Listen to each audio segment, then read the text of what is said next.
And I appreciate, first of all, I appreciate staff for giving me some notes here to talk to, but one, I typically don't follow the notes, and which, you know, sometimes gets me into trouble.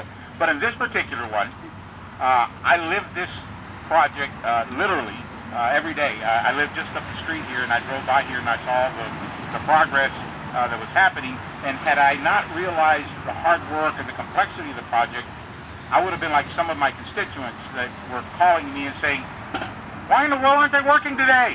Said, well, you got to go back and you got to explain, well, you know, all the utilities were on this side, and, you know, there are certain people that do certain parts of that work, and, you know, if they don't stage them correctly, and things like rain coming around, you know, so you're always explaining basically the same scenario as to why the project does not appear for that day or that week to be making progress. But indeed it was making progress. It was making the level of progress we were expecting. At the beginning of the project, I think most of us talked about, we're not so concerned about when we started, but more than that, when we finish it, make sure we finish it before school starts. Well, here we are, August the 3rd, a couple of weeks before school starts, and that is when typically traffic patterns really get chaotic, at least for a few weeks. So we wanted to make sure that that was a critical target for this for this big investment that we were making. The other thing I kept on telling my friends was, it just seems like a long time. And it's kind of like the difference, and I may be offending people here, but I guess it, you know, or maybe saying something that's out of line. But I'm going to say it anyway because it really is a good analogy. I know when my kids, I have 4 children, 11 grandchildren, but 4 children, and to me, their birth was just a fantastic event, and we just had a wonderful time. And they said, well, how did Evelyn do? It was great. I mean, they were born quickly, no big deal. She says, are you kidding me? Obviously, you weren't sitting there with the labor pains. I was. And that's really the difference. Whenever you talk about folks who were looking at this project, say, it is coming along quick, and it is getting to where we want to be, and it's going to be great at the end. Those of us who were driving through here were feeling those labor pains.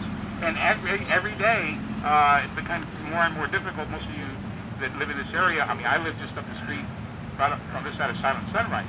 And oftentimes, the single huge lanes were backed up almost all the way to my house. And I was in them. I'd call Andy and say, is there anything in particular that isn't happening? Of course, he would call Richard. Well, I just talked to Richard. He said, we're doing this, that, and the other. But I think that the key, and Bill McDonough said it earlier, I couldn't have said it better, Bill.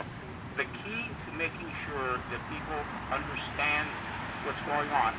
They may or may not accept it. They may not like the pain of the day.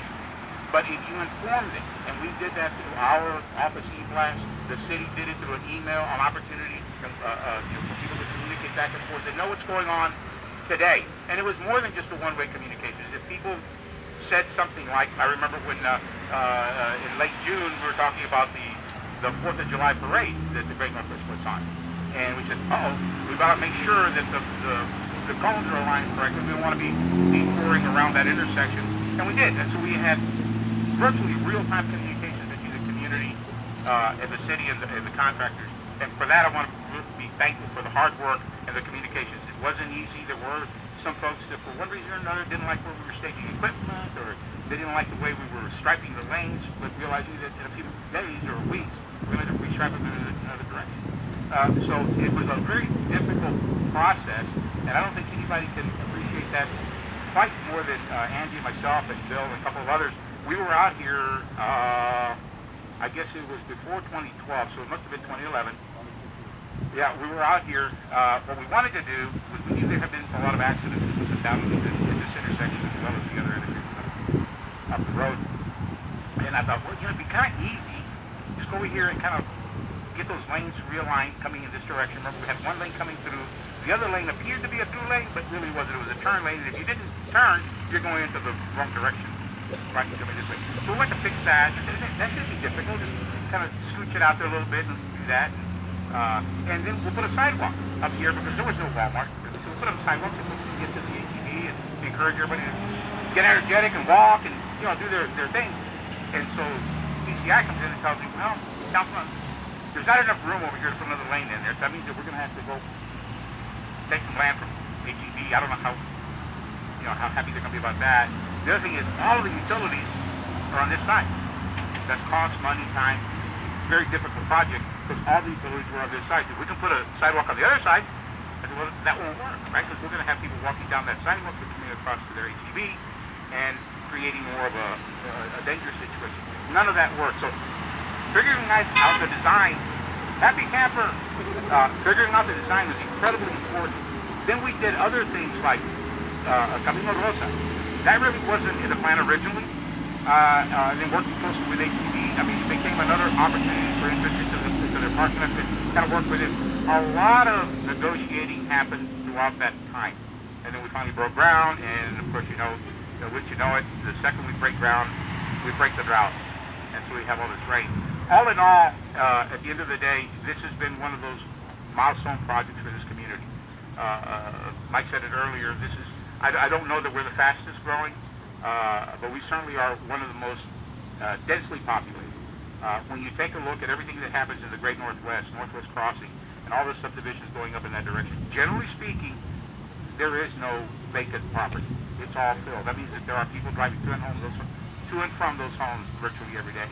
If you go on that side of Culebra, there's a lot of homes, but there's a lot of vacant area as well, where more development can come. It's great development, it's good to have it, but we've got to be able to be ahead of the curve, make the investments that we need to. Mike touched on it a few minutes ago. In the next probably 2 to 3 weeks, Andy, myself, and those on my staff are going to be putting together a list of folks that we know are committed to this community and know what the issues are. We're going to ask those individuals, and we've already asked several times, and we've gotten a pretty good, robust list of people that want to participate, and that's to sit on the Bond Advisory Committee. Make the case for what it is that we need. That's how we got this. Make the case for what you need. What I expect from you is for you to tell me where those issues are, so that then I can work with Mike and his team, Razi and all the others, to give the individuals sitting on those committees a general idea of what to ask for. I mean, we say, I need road improvement. That doesn't tell them what they want done. I need road improvement, lane improvement. We're going to have to probably do some scoping, so there can be a price tag generally associated with it. Because when you go to the Bond Advisory Committee, the citizens are going to decide how much of that money we're going to spend and what we're going to spend it on. Next task after that, and by the way, that'll go probably from, I would say, beginning of September, middle September, probably to the end of October, where the committee will debate, discuss, I guess, what we want, how much we want the bond package to be. And then after that, right after probably January, we will then kind of convert it to a political event, right, where we're going to go out and try to convince people by putting out information, putting out the facts that the community put out, the community decided on, and start trying to make those improvements. It looks like we're headed towards something around the $850 million mark, which sounds like an awful lot of money. It would be a tremendous amount of money if it were in my checking account. It's not. But when you go and do road construction, as you can tell, this one stretch here was $7.5 million. If you drive around this community, you'll see a lot of fresh asphalt. Whether it's TxDOT asphalt, whether it's city asphalt, whether it's culverts or bridges or whatever it happens to be, it takes an awful lot of money to get those done. What's important, I think, is not how much money we spend, although that's incredibly important because it affects our tax rates, is how well we execute on that, and are we meeting the needs of the community? Can the community see that there is a linkage in the investments that we're making? Are we just improving this intersection but not worrying about the others? If you look at this area, we've improved this intersection, Oak Gilbo, which right now is under construction. There's a tremendous amount of investment even going up Culebra. You cut across Les Harrison, now we got Shanefield Road.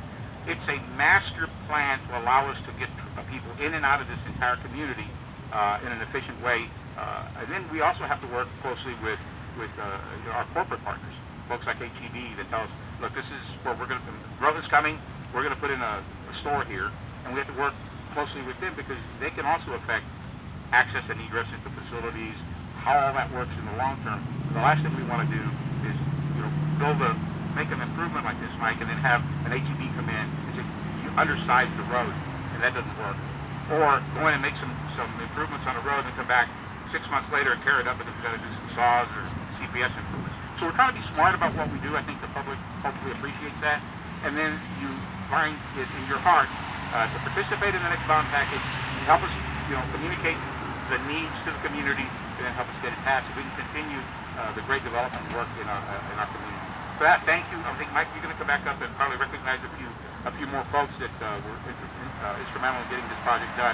But it all started with a positive vote from the community in 2012, and we're here celebrating that today. Thank you very much for being here.